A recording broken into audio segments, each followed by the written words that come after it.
எனக்கு போன வாட்டி ரொம்ப பண்ணிட்டாங்க. 500 தான் கொடுத்தாங்க. 500 ரூபா. ஆமா, ஒரு ஹவர் தான் ஆச்சு. இந்த வாட்டி அரை ஹவர் வராது. 2 அந்த அம்மா ஏதாவது கேட்டா நீங்க அப்பா பேர் சொல்லுங்க அவ்வளவுதான் அப்படின்ட்டாப்ல. அது நான் பாத்துக்கிறேன்ட்டேன். என்ன சீரியல்? அப்ப சிறுகடிக்க ஆசை. சிறுகடிக்க ஆசை. அது எழுதிய வச்சிருக்கேன் அந்த காலம் அப்பவே.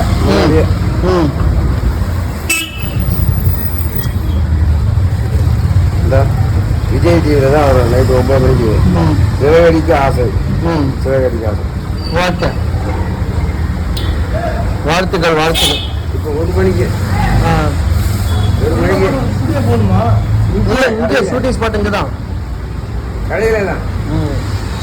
நம்ம கடை ஃபேமஸ் ஆயிடுச்சுல. இப்போ உலக நாடு முழுவதும் போயிருக்கல நம்ம கடை இருக்காது. அப்படியா? டீ கடை. ஆமா, இந்த சீரியல்லாம் நிறைய இடத்துல போடலைங்க. எல்லாம் தமிழர்கள் எங்கெல்லாம் வாழ்றாங்களோ அங்கெல்லாம் சீரியல்லாம் போகுது. அதனால எனக்கு அது ஒரு ஆசை தான்.